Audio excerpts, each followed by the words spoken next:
निभाने को जब किरदार जमीन पर, तो कुछ ऐसा कर चलो कि जमाना मिसाल दे। भोपाल में रहने वाली अमृता त्रिपाठी ने हाल ही में कुछ ऐसा ही कर दिखाया। आप देख रहे हैं खबर भारत का ये विशेष प्रोग्राम। मैं हूं आपके साथ क्रांति प्रिया और बात करूंगी कि किस तरह से अमृता ने भारत का परचम विदेश में यानी फिलहाल साउथ कोरिया में लहरा दिया है। भोपाल में रहने वाली अमृता त्रिपाठी ने हाल ही में साउथ कोरिया में भारत का ये परचम फहराया है। अमृता ने मिसेस यूनिवर्स जॉय कॉन्टेस्ट में इंडिया का प्रतिनिधित्व किया। बता दें कि अमृता ने मिसेस यूनिवर्स जॉय का एक खिताब अपने नाम कर लिया और इससे पहले उन्होंने मिसेस इंडिया यूनिवर्स का क्राउन जीता था। मिसेस यूनिवर्स कॉन्टेस्ट के बाद अमृता हाल ही में भोपाल लौटी तो राजधानी में उनका जोरदार स्वागत किया गया। अपनी इस उपलब्धि पर वे बेहद खुश है। अपने सपने को सच करने वाली अमृता त्रिपाठी आज खबर भारत से जुड़कर अपने अनुभवों को साझा करेंगी। तो चलिए शुरुआत करते हैं, उनसे बातचीत करेंगे और जानेंगे कि ये सफर जो कहा जाए या ये माना ही जाए कि आसान नहीं था, तो फिर आसान कैसे बनाया गया। स्वागत करेंगे खबर भारत में विशेष रूप से हमारे लिए आई हुई है मिसेस यूनिवर्स अमृता त्रिपाठी। अमृता जी, मुझे ऐसा लगता है कि सबसे पहले ये बात दर्शकों को कहनी चाहिए कि स्ट्रॉन्ग, आत्मनिर्भर, पढ़ी लिखी महिला मजबूत कोई स्तंभ नहीं और उस आदमी से बड़ा कोई रोल मॉडल नहीं जो ऐसी आत्मनिर्भर महिलाओं के साथ हर परिस्थिति में खड़े रहते हैं, यानी परिवार का सहयोग। क्या कहती हैं, किस तरह से ये सफर शुरू हुआ था? मैं आपसे बिल्कुल सहमति रखती हूँ क्रांति प्रिया। और सबसे पहले परिवार ही आता है जिसका आपको सपोर्ट की ज़रूरत होती है, जो आपको सहयोग करता है। और अगर परिवार का साथ मिलता है तो सारी मुसीबतें आसान होती जाती हैं। बिल्कुल।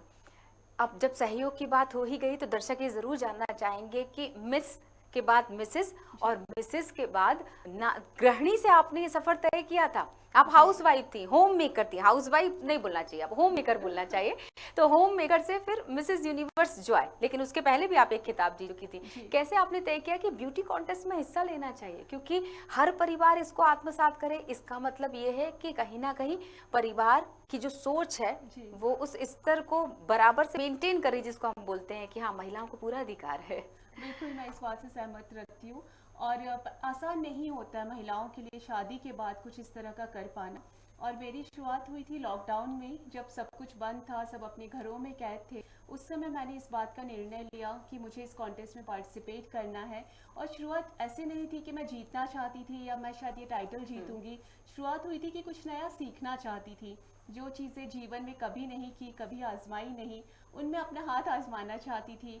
चाहे वो मेकअप हो, चाहे हील्स में चलना हो, चाहे कम्युनिकेशन में अच्छा होना हो, या फिर रैंप वॉक करना हो, लुक्स पर ध्यान देना हो। तो शुरुआत वहाँ से हुई थी और बस हर तरह से सफलता मिलती गई और आज इस मुकाम पर हो। हाँ बिल्कुल। तो जिस तरह से अभी आप शेयर कर रही थी चीज़ें, ये ज़रूर जानने वाली बात है और दर्शक भी ये जानना चाहेंगे कि बचपन से ही यही सपना बुना था या सपना कुछ और बुना था, और एक सही समय पे जब शादी हो जाती, क्योंकि एक उम्र के बाद ना परिवार सपने से पहले लड़की के विवाह के बारे में सोचने लग जाता है। जी बिल्कुल, ऐसा ही हुआ था। और मेरी प्रोफाइल फिजियोथेरेपी है, मैं फिजियोथेरेपिस्ट हूँ। और फिजियोथेरेपी के टाइम पर ही मेरी शादी हो गई, तो करियर में एक ठहराव आ गया और उसको मैं आगे नहीं बढ़ा पाई।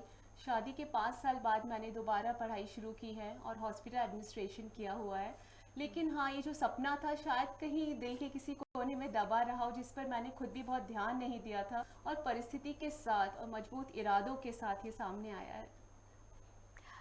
अब अगर ये कहा जाए कि स्त्रियों को ये जानने की जरूरत है कि कोई आपको शक्ति नहीं देगा बिल्कुल, जब तक कि आप खुद आगे बढ़कर उसे छीन नहीं लेती, तो क्या इसको ये माना जाए कि आप दृढ़ हो चुकी थी कि मुझे किसी भी हालत में अपने सपने को जीना होगा, फिर परिवार का विश्वास पहले जीतना होगा ताकि सपनों की तरफ बढ़ने की वो जो राह है वो आसान हो सके? बिल्कुल ऐसा ही हुआ था। और मैंने जब ये निर्णय लिया कि मुझे इस फील्ड में जाना है और कुछ जीतना है, तब परिवार का सपोर्ट बहुत काम आया, क्योंकि इसके लिए भी मुझे समय की ज़रूरत थी, जिसमें मेरे मम्मी पापा ने, मेरे हस्बैंड ने, मेरे इन-लॉज ने, सभी ने सहयोग किया और उसके साथ ही ये सारी चीज़ें मुमकिन हो पाई। तो एक बार आप ठान लेते हैं तो यकीन मानिए राहें आसान होने लगती हैं। अभी आपने जो जिक्र किया ना कि आपका बेटा है, क्या उम्र होगी ये जरूर जानना चाहेंगे अभी पहले। वो 9 साल का है, क्लास 5th में है। तो मतलब ये माना जाए कि जो हम सुनते चले आ रहे हैं कि काम से लौटकर स्त्रियां काम पर ही लौटती हैं। तो बिल्कुल यही बात है। तो मतलब कितनी सारी जिम्मेदारियां, और इन जिम्मेदारियों के बीच में अपने लिए समय निकालना। मैं एक छोटे से उदाहरण से आपसे सवाल रखती हूँ कि अक्सर ये बात देखने को मिलती है, महिलाओं के पॉइंट ऑफ व्यू से सवाल है कि वो बोलती है कि मुझे तो समय ही नहीं मिलता, मैं कैसे फिटनेस पर ध्यान दे दूं, बच्चे को स्कूल के लिए तैयार करना, पति के लिए टिफिन बनाना, परिवार के बारे में सोचना, घर को सजाने के बारे में सोचना, इतनी सारी जिम्मेदारियों के साथ खुद को सजाना, खुद को फिट रखना, खुद को अपडेटेड रखना, ये वाकई चुनौती थी जिस पर आपने विजय हासिल की, और जो शायद बहुत सारी शुभकामनाएं, वाकई खबर भारत आपको बहुत सारी शुभकामनाएं देता है और इस तरह से आपके हर सपने पूरे हों। Thank you so much. तो मैं चाहूंगी उन महिलाओं के लिए जरूर आप कोई मैसेज भी दे सकती हैं, आप कोई टिप्स भी दे सकती हैं कि बहानों से काम नहीं चलता, अगर सपने बड़े हैं तो फिर मेहनत भी बड़ी होगी। देखिए, मैं सभी महिलाओं से बात बोलना चाहती हूँ कि ज़रूरी नहीं आप ब्यूटी पेजेंट में ही हिस्सा ले रहे हो तब अपने ऊपर ध्यान दें, क्योंकि अगर आप फिट हैं, और फिटनेस का मतलब ये नहीं कि सिर्फ शारीरिक तौर पर, मानसिक तौर पर भी फिट होना बहुत ज़रूरी है। तो जब आप स्वस्थ होंगे तभी अपने परिवार का ध्यान रख पाएंगे। आप यकीन मानिए, आपको एक दिन भी बुखार आ जाता है तो आपका पूरा परिवार डिस्टर्ब हो जाता है। तो शायद शुरुआत यहाँ से भी कर सकते हैं कि अगर अपने परिवार का ध्यान रखना है तो कम से कम खुद को फिट रखना ज़रूरी है। और हमेशा जो हम समय का बहाना बनाते हैं, वो समय का नहीं बल्कि प्राथमिकता का बहाना होता है। आप खुद को प्राथमिकता मानते नहीं हैं तो आप हमेशा समय का बहाना लेते रहेंगे कि टाइम मिलता है। बट अगर आपकी प्राथमिकता आप खुद भी हैं तो कम से कम अपने लिए 1 घंटा ज़रूर निकालेंगे दिन भर में।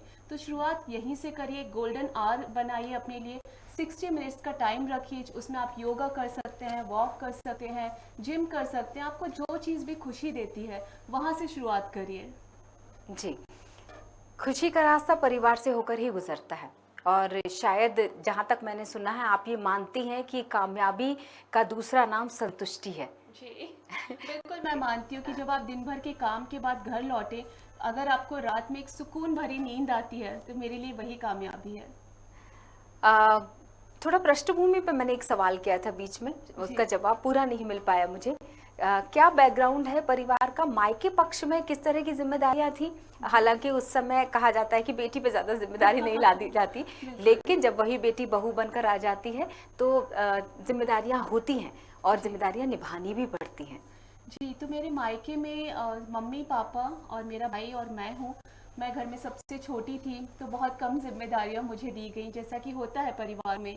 और 12th तक मैं अपने मम्मी पापा के साथ रही हूँ, तो उस तरह की कोई जिम्मेदारी मुझ पर नहीं थी। मेरे लिए सिर्फ पढ़ाई इंपॉर्टेंट थी और सिर्फ पढ़ाई को ही मेरे लिए बोला गया कि सिर्फ काम यही है, पढ़ाई करो, अच्छे से अच्छे मार्क्स लाओ, जो आजकल सभी घरों में होता है। और उसके बाद मैं भोपाल आ गई फिजियोथेरेपी की पढ़ाई करने, और उसी दौरान शादी हुई। यहाँ पर मैं सबसे छोटी बहू हूँ अपने घर में, और उस तरह की अलग तरह का माहौल था, अलग तरह की चीज़ें थी, और उसमें घर परिवार में और उनकी जिम्मेदारियों में सब कुछ थोड़ा ठहर सा गया था, और दोबारा शुरुआत करना मुश्किल रहा, बट हमेशा नामुमकिन नहीं होता। तो बस आपका दृढ़ निश्चय है और आप कभी भी वापस लौट सकते हैं। बिल्कुल, डिपेंड करता है आपकी सोच पे। जैसा कि अभी आपने बहुत खूबसूरत बात कही कि मुश्किल हो सकता है, नामुमकिन नहीं हो सकता है, और जब ये ठान लिया कि नामुमकिन है ही नहीं तो फिर मेहनत को बढ़ा देना पड़ेगा। जी। आपने फिजियोथेरेपी की, आपने बताया आप फिजियोथेरेपिस्ट हैं, उसके बाद पढ़ाई का भी सफर यही नहीं रुका, दरअसल एमबीए किया आपने होटल मैनेजमेंट में। जी, हॉस्पिटल मैनेजमेंट मैंने एमबीए किया है जी। और मैंने, क्योंकि मेरी फील्ड से रिलेटेड था, तो जब मेरी शादी को 5 साल हो गए, बेटा बड़ा हो रहा था, उस समय मैंने हॉस्पिटल एडमिनिस्ट्रेशन में एडमिशन लिया, और जहाँ फर्स्ट सेमेस्टर में फेल होने की नौबत थी वहाँ फाइनल सेमेस्टर में मैंने टॉप किया यूनिवर्सिटी। तो इस तरह से शुरुआत हुई और खुद पर विश्वास लौटा कि अभी भी अगर मैं मेहनत करती हूँ, दृढ़ निश्चय है, तो कोई भी मुकाम हासिल कर सकती हूँ। तो जो मैंने आज ये कॉम्पिटिशन जीता है, मैं यहाँ पर एक बात बोलना चाहूँगी, ये रातों रात नहीं होता। हर के पीछे बहुत मेहनत होती है, बहुत रातें आप जागते हो, बहुत सारी कर्म होती है, और उनसे गुजर कर आप इस किसी भी मुकाम पे पहुँचते हो। तो आज अगर मैं कहीं जाती हूँ, अगर लोगों के लिए कोई प्रेरणा बन रही हूँ, तो ये रातों रात बिल्कुल नहीं हुआ, सालों की मेहनत है, बहुत ज़्यादा मैंने इस मुकाम के लिए मेहनत की है, और तब जाकर ये चीज़ें मुझे मिली हैं। बिल्कुल याद रखना होगा दर्शकों को, ये बहुत खूबसूरत बात आपने कही, मेहनत वाली। और ये सच है कि मेहनत से इंसान कविता नहीं है, निखर जाता है, जिसका एक उदाहरण मिसेस अमृता त्रिपाठी हमारे बीच में बैठी हुई है। थैंक यू सो मच, आपने आज मुझे यहाँ बुलाकर काफ़ी हौसला अफजाई की है और बहुत अच्छा लगा मुझे जी। आपसे बहुत अच्छा लग रहा होगा, सुन रहे होंगे, इस वक्त लाइव चल रहे हैं हम अमृता जी, आपको बता दें, और सारे दर्शक आपको सुन रहे होंगे, खास तौर से जो परिवार के साथ इस कार्यक्रम को देख रहे होंगे ना, वो सभी अपने घर की महिलाओं को बोल रहे होंगे कि देखो, सीखो। लेकिन यहाँ एक बात जुड़ती है, सिर्फ देखना और सीखना उन्हीं को अकेले नहीं है, साथ आपको भी देना है, क्योंकि एक पुरुष सफल होता है तो हर बार बोला जाता है कि महिला का हाथ है, लेकिन ये सच है और अमृता जी इस बात की गवाह होंगी कि महिला जब सफल होती है तो पूरे परिवार का हाथ होता है उसमें। बिल्कुल, इस बात से मैं सहमत हूँ। और कोई भी महिला जब सक्सेसफुल होती है, सफल होती है, तो उसके साथ किसी आदमी का, उसके परिवार का, उसके पति का, भाई का, पिता का, किसी ना किसी का साथ ज़रूर होता है। और वो आपको पूरे तरह से जब सपोर्ट करते हैं तब आप इतना आगे बढ़ते हैं और दुनिया में अपना नाम रोशन करते हैं। और ये हर फील्ड में है, चाहे आप स्पोर्ट्स के लोगों को देखिए, हर इंसान के पीछे कोई ना कोई मजबूत स्तंभ बन के खड़ा होता है। तो ज़रूर आपके जीवन में जो भी महिलाएं हैं, जिस भी रूप में हैं, उनका सहयोग करिए, उनमें विश्वास जगाइए और उनके आगे बढ़ने के राह में कभी भी कठिनाइयाँ मत लाइए। बिल्कुल सही बात है, एक स्वाभिमान, अभिमान, सम्मान, हर तरह की बातों से जुड़ी हुई है ये लाइन। स्त्री एक ऐसी गुरु होती है जो शर्ट के टूटे बटन से लेकर व्यक्ति के टूटे हुए आत्मविश्वास तक को जोड़ने की कला जानती है। बहुत अच्छा बोला आपने, ये मुझे बहुत अच्छा लगा और एकदम सटीक बात बोली है।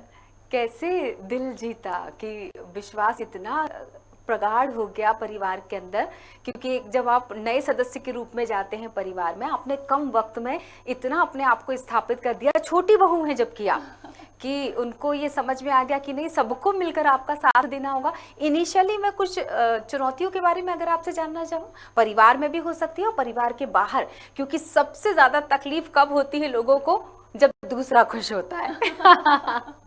देखिए, बिल्कुल सही बात, और ये अभी तक चल रहा है। तो जरूरी नहीं है कि सभी लोग मेरी सफलता से खुश हो रहे हों। उन्होंने क्योंकि कभी इस तरह से मुझे देखा नहीं, कभी मेरे बारे में सोचा नहीं, तो बहुत से लोगों को हो सकता है कुछ तकलीफ जरूर हो रही होगी।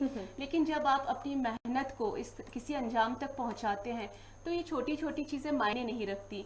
मायने रखता है जब आपका परिवार, आपको प्यार करने वाले लोग खुश होते हैं और आपकी कामयाबी का जश्न मनाते हैं। तो शुरुआत बिल्कुल मुश्किल थी, जैसा मैंने आपको बताया, मैं घर की सबसे छोटी बेटी थी, घर के कामों में उस तरह से निपुण नहीं थी, कभी इस तरह से काम नहीं किए, क्योंकि मैं 12th के बाद से ही घर के बाहर रह रही हूँ। तो बिल्कुल शुरुआत में मुश्किल था, चीज़ें सीखी, बहुत कुछ मैंने खुद को पूरे तरह से समर्पित किया हुआ था, घर में, परिवार में, जिम्मेदारियों में। और उसके बाद जब दोबारा शुरुआत करते हैं और आपको लोग जानते हैं कि आप कुछ भी जीवन में हासिल कर सकते हो, आप में वो ताकत है, आप में वो जज्बा है, तो लोग जुड़ते जाते हैं। मेरे हस्बैंड ने हमेशा मुझे सपोर्ट किया आगे बढ़ने के लिए। उन्होंने हमेशा कहा कि तुम जिस फील्ड में जाना चाहो, तुम वहाँ पर झंडे गाड़ोगी, तुम्हारे अंदर वो टैलेंट है। और उनकी बातों से मुझ में हमेशा आत्मविश्वास आया। मेरे पेरेंट्स ने मुझे हमेशा सपोर्ट किया है, क्योंकि पूरी जर्नी में अपने बेटे के लिए मुझे कोई चाहिए था जो उसका ध्यान रख सके। मैं 15 दिन साउथ कोरिया में रही हूँ, ट्रेन के लिए मुझे मुंबई दिल्ली जाना पड़ा है, तो मेरे पेरेंट्स का मुझे बहुत सपोर्ट मिला है। तो इस तरह से चीज़ें आसान होती है जब आपसे प्यार करने वाले लोग आपको उस मुकाम तक पहुँचते हुए देखना चाहते हैं।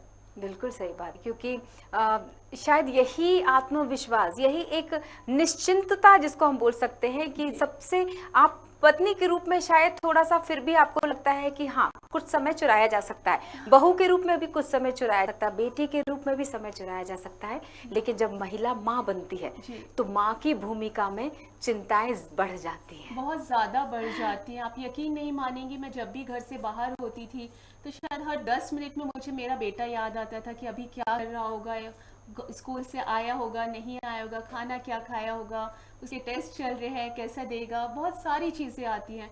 इसीलिए आपको परिवार का सहयोग तो ज़रूर लगता है। और ये बात मैं अपने हर इंटरव्यू में बोलती हूँ जहाँ मुझे बोलने का मौका मिलता है, कि अगर कोई महिला अपने सपने पूरे करना चाहती है, कहीं पहुँचना चाहती है, तो उसके जीवन में जो भी हैं, उसके पति हैं, ससुराल वाले हैं, मायके वाले हैं, उसको ज़रूर सहयोग दीजिए। आप नहीं जानते वो कहाँ तक पहुँच सकती हैं, उनकी उड़ान कितनी आगे तक जाएगी, और एक दिन आपको खुद उनके ऊपर गर्व होगा।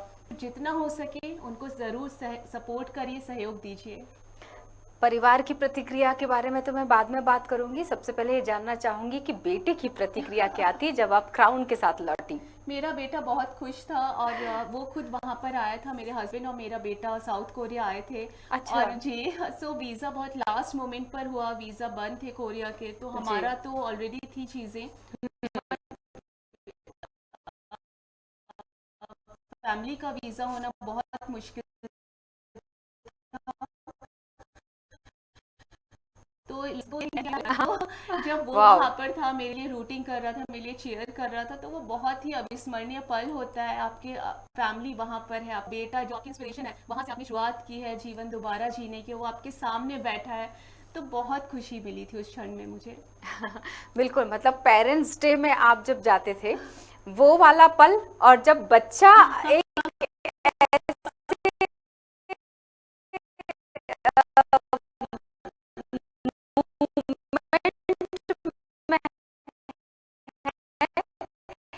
जहां माँ के लिए चेयर। फैमिली देख रही थी, मेरा बेटा देख रहा था। और मैं वही बोलना चाहती हूँ कि महिलाओं को ये नहीं सोचना चाहिए कि उनके जो सपने हैं, उनकी जो भी चीज़ें हैं, वो सिर्फ शादी तक थी, उसके बाद वो नहीं कर सकती हैं। तो मैंने हासिल किया है और मैं आप में से ही एक हूँ, कुछ अलग नहीं हूँ, कुछ नया नहीं है। सब कुछ जैसा आप सोचते हो मैंने भी सोचा है। जो आपको ये शंकाएं होती हैं खुद पर, वो सब मेरी भी थी।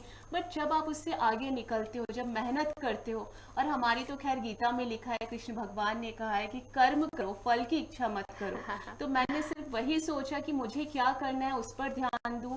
मिलेगा क्या नहीं मिलेगा वो बात की बात है। बिल्कुल, मुझे अच्छी तरह पता है कि हम सभी जानते हैं, मतलब क्योंकि ब्यूटी कॉन्टेस्ट देखते चले जा रहे हैं तो सबको पता है कि फिटनेस के राउंड के बाद अपडेशन के राउंड की जब बारी आती है, जीके की बारी आती है, आपके नॉलेज ज्ञान की बारी आती है, तो कुछ सवाल पूछे जाते हैं। शेयर कीजिए ना, किस तरह के सवाल थे और क्या पूछा गया जिसमें आपने दिल जीत लिया साउथ कोरिया का? जी, मेरा जो था इस थीम जो है इस पेजेंट की, वो डोमेस्टिक वायलेंस है। हाँ। और घरेलू हिंसा पर हमारा प्रेजेंटेशन होता है और उससे रिलेटेड ही सवाल जवाब होते हैं। तो मेरा प्रेजेंटेशन काफ़ी पसंद किया गया और बेस्ट प्रेजेंटेशन का मुझे वहाँ पर मिला है अवार्ड। और इसमें ये रहता है कि आप किस तरह से अपनी भावनाएं व्यक्त करते हैं। 130 प्रतिभागी थे वहाँ पर पूरे दुनिया से, और कोई देश ऐसा नहीं है जहाँ पर घरेलू हिंसा नहीं होती। कोई शख्स ऐसा नहीं है जिसने इस बारे में कभी देखा या सुना ना हो। हर महिला का वही एक्सपीरियंस है, खुद के साथ नहीं तो उसके आसपास हो रही है घरेलू हिंसा। तो उससे रिलेटेड हमारे सवाल जवाब होते हैं। और मेरा जो ऑडियो वीडियो था उसमें मैंने दुर्गा माँ के साथ रिप्रेजेंट किया था कि किस तरह से हमारे देश में एक तरफ हम नारी में दुर्गा माँ को देखते हैं और एक तरफ वही महिला घरेलू हिंसा का शिकार होती है। तो इसी तरफ मेरा पूरा प्रेजेंटेशन था और सवाल जवाब थे। बिल्कुल सही है, हर चीज से बढ़कर अपने जीवन की नायिका बनिए, लिखा है कहीं, शिकार नहीं। तो ये जो आपने वॉयलेंस की बात की है, ये लाइन उन पर बिल्कुल चरितार्थ बैठती है कि अन्याय करने वाला भी अपराधी और सहने वाला भी। तो जरूरत है आवाज उठाने की। तो एक खूबसूरत उस आपने एक कहानी जैसी गढ़ी उस वक्त, जी, और उसको बताया कि कितना जरूरी है आवाज को उठाना। बहुत ज़रूरी है। और आजकल के समय में हमने जैसे देखा लॉकडाउन में जो सच्चाई हमारे सामने आई, पहले तो हमें लगता था कि सब कुछ ठीक है परिवार में, लेकिन जब वही परिवार 24 घंटे साथ रह रहा है, घर से बाहर नहीं जा रहा है, कुछ करने को नहीं है, तब समझ में आया कि महिलाओं की स्थिति क्या है। और मैं ये नहीं कहती कि डोमेस्टिक वायलेंस या घरेलू हिंसा सिर्फ महिलाओं के साथ होती है, पुरुषों के साथ भी होती है। लेकिन अनफॉर्चुनेटली, या मैं जो भी बोलूँ, इस तरह से बातें हैं कि महिला के साथ ज़्यादा होती है, वो ज़्यादा शिकार बनती है इन चीज़ों का, और उनको इससे बाहर निकलने की बहुत ज़्यादा ज़रूरत है। तो जब चीज़ें हमारे सामने आई हैं कि समाज में अभी भी ये स्थिति है, तो हम सबको मिलकर उसके लिए काम ज़रूर करना चाहिए। ब्यूटी सेगमेंट की हम थोड़ा सा बात कर लेते हैं। बहुत ऐसा भी हुआ होगा कई बार, आप बहुत निगेटिव हो गई होंगी इस दौरान। मैं पूरे उस सफर की बात कर रही हूँ, जब से मिस इंडिया का जब आपने सफर शुरू किया होगा, सोचना जिस वक्त से आपने शुरू किया होगा और जीना जिस वक्त से आपने शुरू किया होगा, और सफलता की सीढ़ियां चढ़ना जब से आपने शुरू किया होगा। ऐसे बहुत क्षण आए जब मैं बहुत नेगेटिव थी, खुद को लेकर बहुत ज़्यादा मुझे डाउट हो रहे थे, क्योंकि मैं थायराइड की पेशेंट हूँ, मैंने ये हर कहीं बताया हुआ है। मेरा वजन काफ़ी ज़्यादा था, 70 प्लस था। तो मुझे लगता था कि मैं कैसे फिट हो पाऊँगी, क्या करूँगी। मैं अभी काफ़ी मोटी दिखती हूँ और ब्यूटी पेशेंट में इस तरह से तो जीतने नहीं वाली हूँ। दूसरा, मैंने हमेशा से हिंदी को आगे रखा है। तो जब मैं फाइनल राउंड के लिए दिल्ली गई थी हयात रीजेंसी में, तो वहाँ सभी लोग इंग्लिश में अपना प्रेजेंटेशन इंट्रोडक्शन दे रहे थे, सारे Q&A सभी ने इंग्लिश में अटेंड किए, बट मैंने हिंदी को सामने रखा। तो उस समय काफ़ी चीज़ें इस तरह से आती थी कि मैं जीतूंगी तो शायद कभी भी नहीं, क्योंकि वही माहौल है अभी भी कि आप इंग्लिश बोलते हो तो जीतते हैं, आप इस शहर के होते हो तो जीतते हैं, आपका एक परफेक्ट इस तरह का फिगर होता है तो आप जीतते हैं। तो बहुत सारी नेगेटिव चीज़ें आती थी।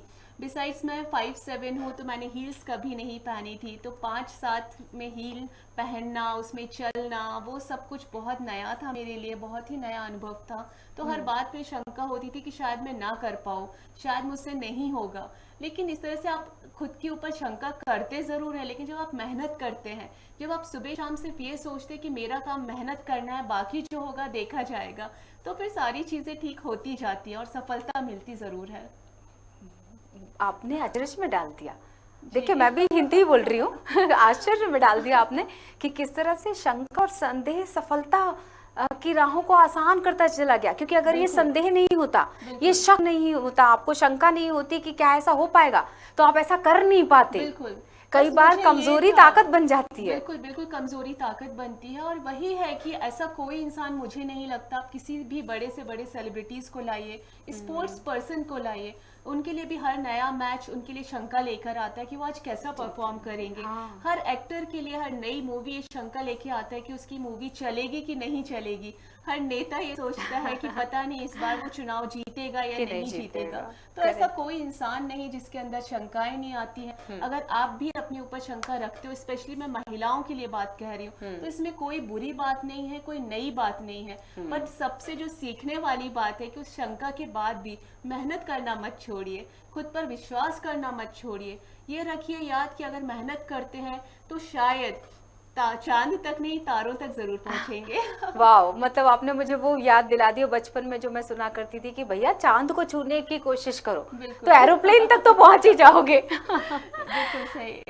अभी आपने ना जो जिक्र किया अपनी बातचीत में कला का, एक्टर का, जी। What next Mrs Amrita Tripathi के लिए अब क्या है अगला कदम? तो ब्यूटी पेजेंट में तो मुझे लगता है कि सारी चीज़ें हो चुकी हैं, क्योंकि मिसेस यूनिवर्स के आगे कुछ भी और मुकाम नहीं है। ये सबसे बड़ा टाइटल रहता है। हाँ। इसके आगे जो मैंने सोचा है, जो मैंने अपने जीवन में देखा, सीखा अपने अनुभवों से, मैं वो सामने लाना चाहती हूँ। अपने शहर की महिलाओं की हेल्प करना चाहती हूँ, उनको सहयोग करना चाहती हूँ उनके सपने पूरा करने में। तो एक नया प्रोजेक्ट मैं ला रही हूँ भोपाल की महिलाओं के लिए, बस उसमें लगी हुई हूँ, जिससे उनका हर तरह से ट्रांसफॉर्मेशन हो सके। सिर्फ शारीरिक नहीं, मैं सिर्फ जिम या योगा की बात नहीं कर रही हूँ। हाँ। और जब मैं ट्रांसफॉर्मेशन की बात करती हूँ तो वो हर स्तर पे होता है, आपकी मानसिक स्तर पर भी, भावनात्मक स्तर पर भी। तो उस तरह से एक प्रोजेक्ट है मेरा जिसमें बस काम कर रही हूँ, और मैं चाहती हूँ कि मैं अपने शहर की महिलाओं में भी वही विश्वास जगा सकूँ और वही हौसला जगा सकूँ जो आज मेरे अंदर है। वाह, बिल्कुल कामयाब होंगी, क्योंकि जो लोग दूसरों के लिए सोचते हैं फिर उसके लिए सोचने वाला तो बैठा ही हुआ है। जो बोलते हैं ना कि उड़ा देती है नींदें कुछ जिम्मेदारियां घर की, रात में जागने वाला हर शख्स गैर जिम्मेदार नहीं होता।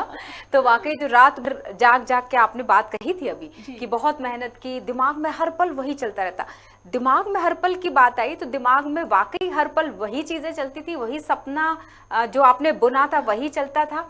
या कभी कभी लगता था ना कि रहने देते हैं, बीच में क्या कभी ऐसा पल आया जब आपको लगा छोड़ो नहीं हो पाएगा या रहने देते हैं, क्यों इतनी मेहनत कर रही हूँ, परिवार दांव पर लग गया है, बेटा दांव पर लग गया है, मैं क्या पता अच्छी पत्नी, बहू, बेटी, माँ की भूमिका अच्छे से निभाते हुए अपना सपना जी पाऊंगी कि नहीं? जी, कई बार ऐसे मोमेंट्स आए हैं जब मैं शायद बेटे पे सबसे ज़्यादा मुझे लगता था ध्यान नहीं दे पाती थी, क्योंकि पहले पूरी तरह से मैं इन्वॉल्व थी उसके होमवर्क में, उसकी चीज़ों में। उसके बाद समय बिल्कुल थोड़ा कम मिलता था। और ये बात मुझे एडमिट करने में कोई बुराई नहीं है, जब आप कुछ नया करते हो, कुछ डिफरेंट करते हो, तो समय की थोड़ी बहुत कमी होती है। लेकिन बात वही है कि हमें इस तरह से थोड़ा फील करवाने की आदत भी लोगों को है, और समाज का नज़रिया यही है कि अगर कोई महिला अपने सपने पूरे कर रही होती है तो उसको उस तरह से जज किया जाता है कि फिर आप एक अच्छी शायद पत्नी नहीं हो, शायद एक अच्छी माँ नहीं हो, शायद एक अच्छी बहू नहीं हो। तो इस तरह की बातें सामने आती हैं। लेकिन मैं आपको एक बात ज़रूर बोलना चाहती हूँ, अगर आप खुद से सेटिस्फाइड नहीं है, संतुष्ट नहीं है, आपके सपने पूरे नहीं कर पाए हैं, तो यकीन मानिए कि कुछ भी अच्छा बनने की कोई नौबत ही नहीं आ सकती है। क्योंकि पहले आप खुद को एक अच्छा इंसान बनाते हो, पहले आप खुद के सपने पूरे करते हो, तब किसी और के सपनों में कंट्रीब्यूट करते हो। तो मुझे नहीं लगता कि हर बात पर महिलाओं को खुद को जज करना चाहिए, और अगर ये आदत आप में है तो इसको बिल्कुल छोड़िए, क्योंकि इससे आपकी मानसिक सेहत बहुत ज़्यादा सफ़र करती है। आप पूरे समय खुद को किसी तराजू में तौलते हो कि आज दिन में अगर आपने 2 घंटे खुद के लिए दे दिए और बच्चे को कम दिए तो आप एक बुरी माँ बन गई, या आप किसी काम की वजह से घर में खाना नहीं बना पाए तो आप एक बुरी वाइफ बन गई, या आप शायद कोई व्रत त्योहार ना उतना अच्छे से मना पाए तो आप एक बुरी बहू बन गई। मुझे लगता है हर बात में खुद को इस तरह से तौलने से आपकी ना सिर्फ मानसिक सेहत खराब होती है, बल्कि आप जीवन को एक नकारात्मकता की तरफ लेके जाते हो। तो उस तरह से मैंने कभी नहीं सोचा अपने बारे में, और शायद यही मेरा एक परिणाम था, क्योंकि मैंने जो भी किया पूरे दिल से किया। जब परिवार के लिए समर्पित थी तो वो भी, और जब खुद के सपने के लिए तो वो भी। क्या बात है, मतलब आपने कितनी खूबसूरत परिभाषा बता दी है आत्मग्लानि ना होने देने की। बिल्कुल। आत्मग्लानि की बजाय आत्मविश्वास मुझे लगता है एक औरत को ज्यादा मजबूत बना देता है। मैं अलग से कोई मैसेज लेना ही नहीं चाह रही आपसे, क्योंकि आपकी पूरी बातचीत, आपने जितने भी सवालों के जवाब दिए हैं, उन पूरी बातचीत ही एक मैसेज की तरह है महिलाओं के लिए। तो बहुत बहुत शुक्रिया। इस कम वक्त में भी आपने बहुत खूबसूरत बातें हमारे दर्शकों के साथ शेयर की, बहुत खूबसूरत जानकारी भी आपने दे दी कि किस तरह से अगर इस क्षेत्र से जुड़ना चाहें महिलाएं, और ये भी आपने बता दिया कि कोई भी चीज़ नामुमकिन नहीं है। मैं धन्यवाद करना चाहूँगी खबर भारत से जुड़ने के लिए, बहुत सारी शुभकामनाएं देना चाहेंगे हम खबर भारत परिवार की तरफ से। आपने बता दिया कि किसी को भी मत कहने दो कि तुम कमज़ोर हो, क्योंकि तुम एक औरत हो। बहुत बहुत शुक्रिया जुड़ने के लिए। बहुत बहुत धन्यवाद। थैंक तो यू। हमारे साथ जुड़ी हुई थी मिसेज अमृता त्रिपाठी। याद रखिए कि नारी प्रीत में राधा बने, गृहस्थी में बने जानकी, और काली बन के शीश काटे जब बात हो सम्मान की। फिलहाल के लिए इस विशेष प्रस्तुति में इतना ही। जुड़े रहिए खबर भारत के साथ। नमस्कार।